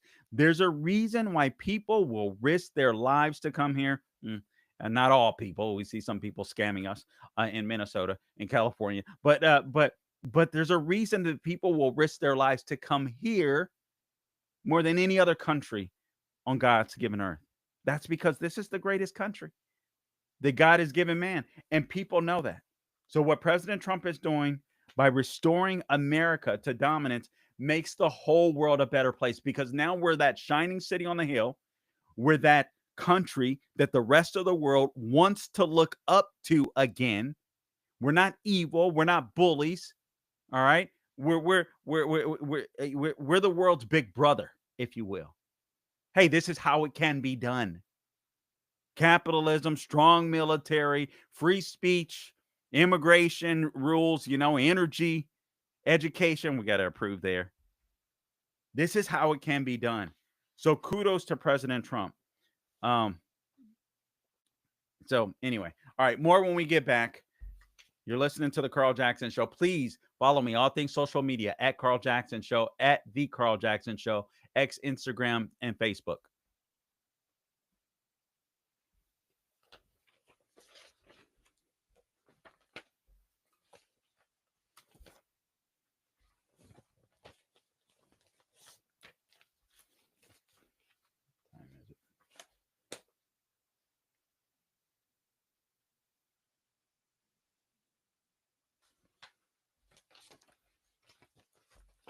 Let me look at something real quick here, Gabe.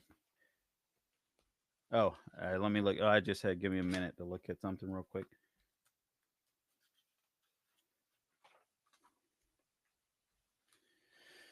UK under press.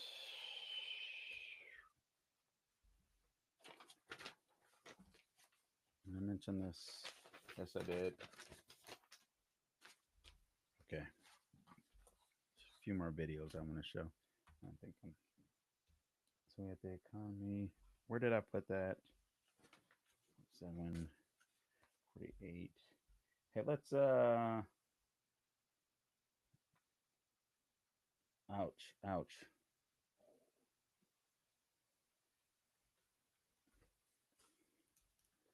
Let's play let's get ready for cut 46 and 48. No, come right in with cut number 46, please. Let me take a swig.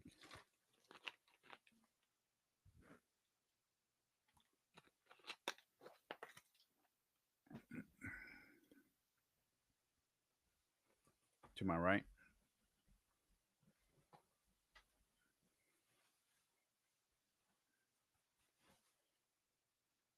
Did I say 46? Yeah.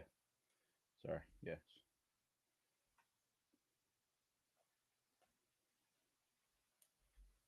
This is actually the location for Silver Mountain Inc., LLC, and Co.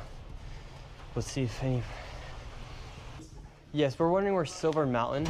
Silver Mountain? Silver Mountain. Oh, I don't know that. What is this? It says 2722 Park Avenue. All of you, get out of here. Where You is have Silver permission. Mountain here? Fuck Silver Mountain. You don't have a permission to do that. Okay, You so were Silver to- Mountain does not exist. You were No, the name, doing. the I don't name's give a not, shit. the name's I not don't- fuck don't- Silver Mountain. It's just Silver Mountain Don't Home ask me Healthcare. that. When you come. All right, So sir. Silver Well, Mountain? so This Silver, is another way. so that's Silver the Mountain way does to not make a exist. business. You're making a 2722 business. Park You have Avenue. millions of people watching you. Silver You're making Mountain. business to Okay, 600 sir. people. 2720. You have millions of people watching right Yes. now. Where is Silver Mountain I don't Home know where Healthcare? Silver Mountain is. Okay, well that's what we're But looking for. All right, we're me moving on. sitting there- So Silver Mountain does not exist. David, we're just simply asking for where is Silver Mountain Home I can't Healthcare? find any of these companies. I mean, this is shocking. 3 companies are supposed to be in that building, and he's never heard of them. He doesn't know anything about them. Let's go to cut number 48 because this is important. This is actually Senator Josh Hawley. He says what the Democrat Party is doing in Minnesota is their plan nationwide to launder money for foreigners, NGOs, and then get the money back as campaign donations. Exactly what I said. That's why this guy is brilliant. Cut number 48, please, Gabe. Senator Josh Here's the Hawley. deal. The Democrats' agenda is on display in Minnesota. They want to turn the entire country into Minnesota. That's the real agenda. Take your money, your hard-earned tax money, give it to illegals whom they let into the country, who then launder it to enrich themselves and send it overseas to terrorist organizations. I mean, that is the Democrat Party at work. That is their lab right now in Minnesota, and that's what they want to do. I don't think that's going to be a winning formula in 2026 or 2028 or ever, and yet that's where they are. Man. Is it possible, Gabe, that was AI of me? Like they just put a Josh Hawley's face on. It's. I mean, I think it's possible. One more with Nick Shirley. Let's play cut number 51, if we could. A TSA whistleblower exposed to Nick Shirley that he watched Somali send millions of dollars. This is what we talked about before. So you have these people that are literally laundering money out of the country, but also circling money back into the Democratic coffers. And again, I'm starting to wonder if, and I'm not the only one to say it, but if that is the reason Tim Walz was picked, because he could bring a buttload of money to Kamala Harris's campaign. I really do. I'm starting to wonder that. Cut number 51, pull 5, Gabe. Airport police for 31 years.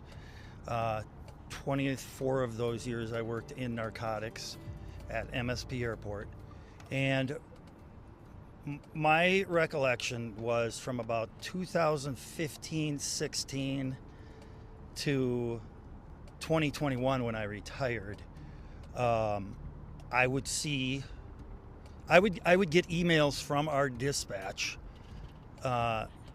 saying like 2 male Somali descent individuals. They would give us their names. They claimed the cash, that they had a large amount of cash at the checkpoints.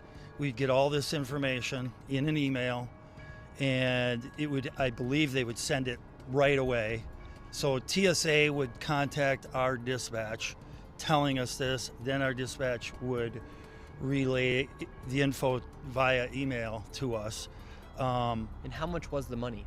The money, the smallest amount in a suitcase that I heard was like $750,000. What? But generally, it was anywhere from $1 million to $6 million in a suitcase. And there usually was, as far as I can remember, there was always 2 individuals traveling. So you would have maybe one guy with 2.2 million and another guy with 3 million. And at airports, you're able to take $10,000 without declaring it. How are these guys able to take millions of dollars? Because as far as I know, as long as they declared it, they were fine. So then TSA would contact HSI and Customs, and I'm sure they got the information. We got the information. My administration knew about it, and I trust that they sent that on to higher state officials on this, but nothing was ever done the whole time I was there. I talked to one individual. We were going after narcotic cash leaving the airport. This was always fraud. We had no nexus to that this cash was related to narcotics. So our hands were kind of tied. We couldn't do a whole lot. How do you suspect these Somalians had millions of dollars to move in an airport? We we would rack our heads all the time, like, where are they getting this? Where in the world are they getting this money? And I had heard about these daycares and whatnot, but I mean, I thought at the time, okay, maybe they had 10 daycares, but apparently they have a lot more than that. We were all just racking our heads trying to figure this out. So you openly saw just millions of dollars get moved through these airports? I saw one time, I saw an open suitcase with the cash because we were looking into seeing if it was narcotics related, which it was not. How much money do you think moved through we the airport we can end that one there. Millions, literally millions and millions. I mean, we can end that one there, Gabe. Honestly, guys, I mean, we just have to understand, we, on all fronts, the left is trying to take America down, or allowing America to be taken down. When I speak of all fronts, I'm talking about exterior factors. I'm talking about the Russia, China, Iran, trying to be friendly with them, willing to consider them equals and deal with them. And it's fascinating to me. All these people, all Trump is a stooge for Russia and stuff like that. Meanwhile, he's making it difficult for Russia to make money in the oil market. They're trying to bring money. I mean, trying to ship over ghost shipments or ghost ships of oil, full of oil, to Russia. Trump and the Department of Defense seizing these vessels. I mean, this is absolutely phenomenal. But the left, this is so crazy because I haven't even gotten to, I don't even know if we'll have time to get to. I mean, literally, the Supreme Court of the United States deciding. I just look at the left. They're destroying America in so many different ways. For one, they want to weaken America. They want us to be like every other nation in the world. Guys, we can't do that. We can't do that. To whom much is given, much is required. I believe that America has a responsibility to remain strong. We are the nation where we sent out, at least at one point. At one point, we started. China was sending out more missionaries, but for those of you that are Christians or believers like me, I mean, sending the ability to be able to send out missionaries, having a strong economy. We are the most giving nation that has ever existed in the whole world.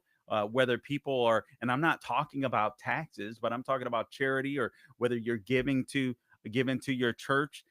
It is important for America to remain the superpower. And the reason why we are the superpower is because of our Judeo-Christian values. There is no other nation that has adopted Judeo-Christian values like we have, implemented them into our rule of law and so on, etc. The closest we have, I think, is Israel, and you know, in the Middle East. We used to count on our Western allies, but it seems like to me they're abandoning God. Here's another story, just real quick. This is from the Epic Times. 36,000 refugees couldn't provide IDs when entering the U.S. after the Afghanistan withdrawal. So under Operation Allies Welcome, a 2021 initiative under Biden, we all saw that debacle to resettle Afghans in the wake of that botched military withdrawal from the Middle East. Roughly 76,000 evacuees were led into the United States. The operation was meant to help Afghan allies who helped American forces and faced a serious threat from the Taliban because of the employment. There was missing information from the Operation Allies Welcome population, including first, last names, date of birth, and dates of birth. The Deputy Inspector General Craig Adelman for the Office of Audits and Homeland Security says there was about 11 to 12,000 that did not know their date of birth. Although Afghan refugees were asked to provide identification, Adelman testified that about 36,000 could not prove or provide any form of ID. And of course that's the case. They also say lawmakers revealed that more than 50 individuals in the U.S. with confirmed or suspected terrorist ties. So Democrats are willing to allow terrorists into this country just so that they can bring in foreigners that will vote for them, that will be dependent on them. You see why all of this stuff is so important? I wanted to play one segment. I may have to. I tell you what, we'll go one last segment after this because I have to play this audio from Senator Josh Hawley. If we have time, some of the clips from SCOTUS, because I'm just hitting you from all angles. Guys, we cannot let Democrats win in 2026. We can't let them win in 2028. That's what I forgot to talk about. So we'll do that. We'll do that next. You are listening to the Carl Jackson Show. Please, just a reminder, guys, please like, share, and subscribe this podcast. We're on Apple, Google, Spotify, YouTube, Rumble. Please, wherever you watch, please like, share, subscribe. We would certainly appreciate that. All things social media at Carl Jackson Show, at the Carl Jackson Show. We will be back to close it out in just a minute.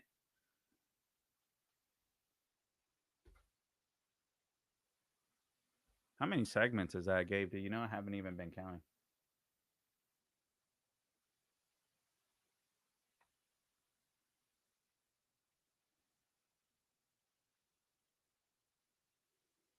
Oh, you got to be kidding. I mean,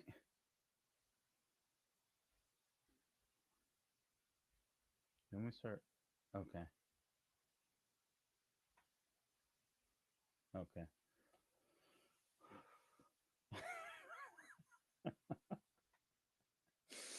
It's true. Doggone it. I just lost the clip. Oh.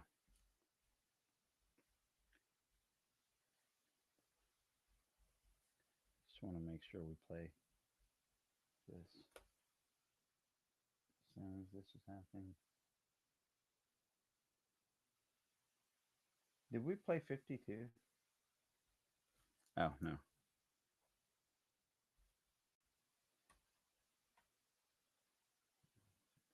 Nice defunded. Okay, make sure this. Man. I don't even have time to get to those, so I won't.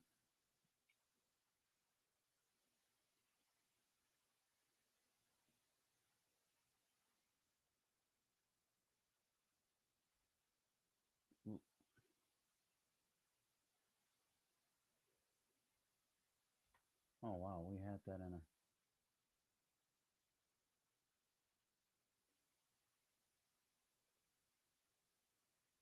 Wow.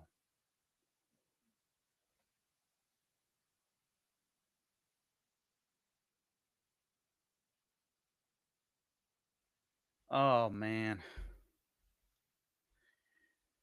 Let's come in with cut number 65, Gabe, please.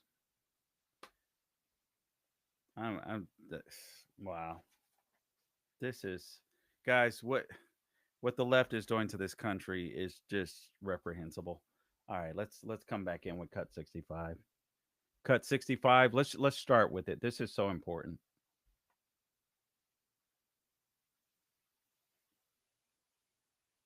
John, exactly. Let's take a look at some of the other areas we've operated. Take a look at Illinois and the Broadview Federal Facility. We saw some of the same tactics used by some of these rioters and agitators and protesters, but even in Illinois, under Governor Pritzker, and he's definitely no friend, they still allowed state and locals to come in and work with the federal government to make that Broadview facility safer. That's all we ask here at the Whipple facility here in Minnesota is we want safe ingress, egress, so we can continue to conduct these Title VIII immigration operations. And anytime we can work with the state and locals, as we did in Louisiana, somewhat in Illinois, and North Carolina and other places, that's always success for all of us. Okay, so I just want you to understand who you're dealing with the left and why we have to defeat these people. Let's go to cut number 54. This is Senator Josh Hawley. Senator Josh Hawley was asking an abortion doctor whether or not men could give birth. And she gave him the runaround. Guys, I want you to understand these people, these people on the left, they don't care for you. They're elitist. They think that they're better than you. They think they know better than you.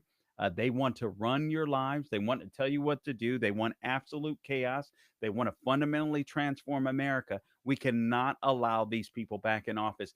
Even if you're watching this podcast and you hate President Trump, ignore everything he says. Watch what he does. Watch his policies and compare them to what the left is doing.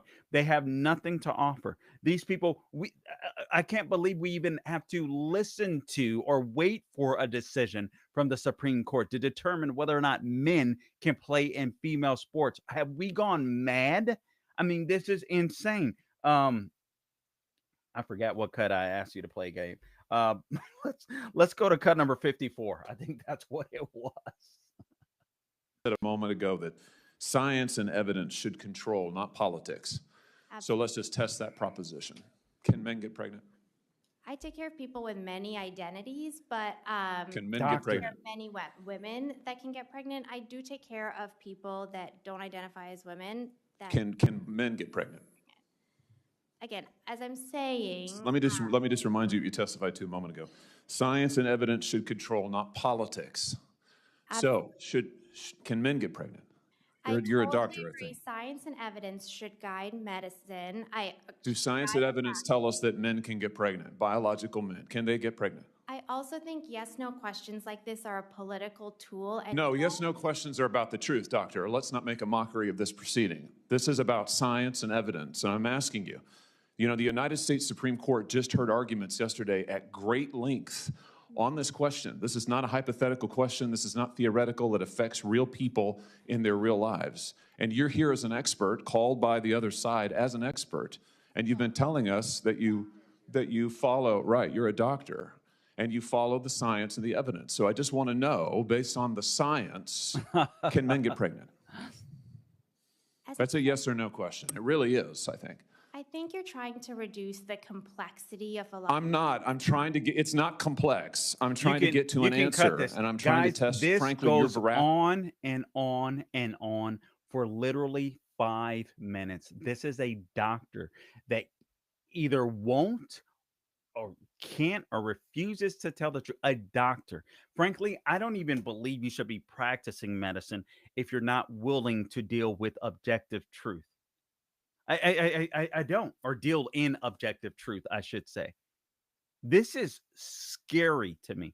This is why Obamacare needs to come to a screeching halt. I believe it's one of the ways the left wanted to depopulate the United States of America, send us on this road to socialize medicine. Again, one party rule, that's their goal. And I don't think Republicans are offering great examples. I know they came out with a plan today. I haven't sifted through it, but from what I have seen thus far, it's not been that impressive. Chip Roy is one of the ones in Congress asking Republicans, let's go for the gusto. And he's right.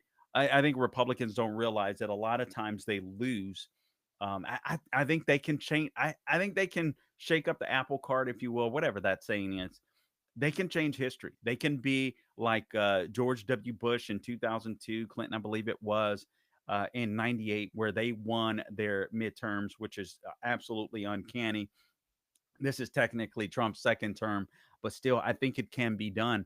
But I think people want to see results. I think President Trump is working at breakneck speed. Sometimes I think he has to take a breather and remind the American people what's been accomplished so far, what he inherited, and what else he intends to do. But America is much better off. We can't have wackos like this. We've got 8 Senate races, 1 in Texas that we have to win, and hopefully we will. But you've got a primary with Ken Paxton and John Cornyn. That race, I believe, that primary race is neck and neck. And Hunter, I forget his Congressman Wesley Hunt, I believe. I think he's about 10 points behind. So there's no telling, but he's getting his name out there. Jasmine Crockett will probably be the nominee. You've got Georgia, Senate race in Georgia. And guys, we've got to win this Senate race. Republicans at least have sought to reclaim at least one of the Peach State's 2 Senate seats, which were won by, you have Raphael Warnock and John Ossoff in early January of 2021. with the runoff election. So this year, Ossoff has no Democratic rivals to fend off, while Republicans show a crowded field in their bid to reverse their losing streak. So that's one that we do need to win. And honestly, it's weird. Georgia is just, there's no telling. Maine, obviously, Susan Collins, first elected in 96, has bucked the trend so far in New England. We'll see if that remains. Michigan, Republicans hope to capitalize on incumbent Senator Gary Peters' retirement to win a key to win a seat there. With former Representative Mike Rogers running for the Senate there. In Ohio, you have Senator Sherrod Brown is trying to make a comeback, apparently. So his seat was won by Bernie Moreno. You have North Carolina. You also have Nebraska. So we have some seats. I think that we have a better chance of retaining the Senate than certainly we do the House. There's no doubt about it. But guys, I believe that we've got to make an effort to retain the House as well. There's just too much at stake, and the left has gone crazy. The left has gone crazy. And guys, again, I'm convinced none of this stuff is.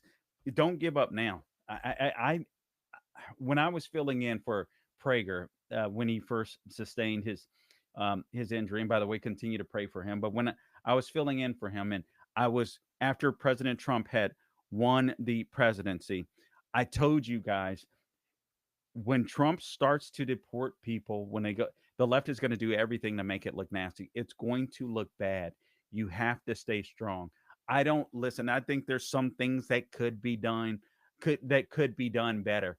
Nonetheless, it has to get done.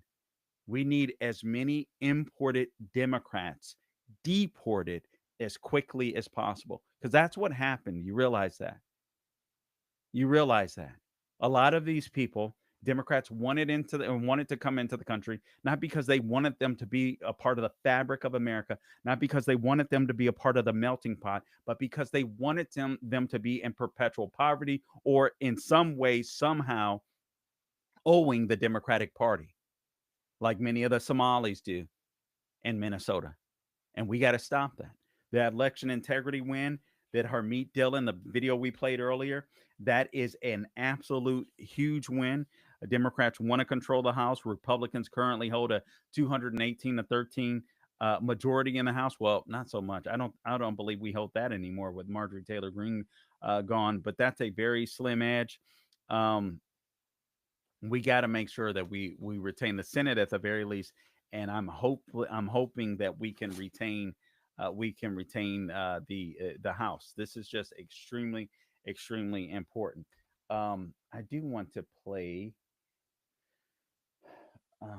We played that already. Still okay. Last week, Tim Walz said we're at war with the federal government. We're not at war with the federal government, as Greg Bovino said, head of ICE. Even the Illinois governor allows these officers, local officers, or the mayor allows local officers to work with them to secure their facility.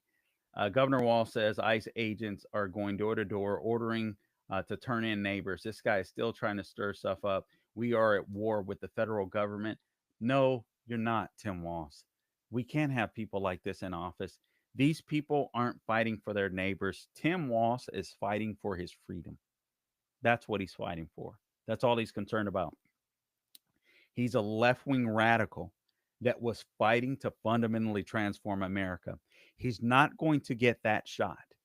Now he wants to divide us, and he wants to save his butt.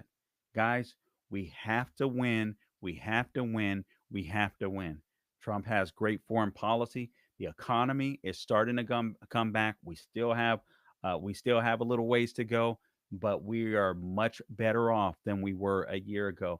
And all of this division that you see inside of Minneapolis, that's because of agitators on the left that won't follow the rule of law. All right. Until next time, guys, don't grow weary doing good. God bless you.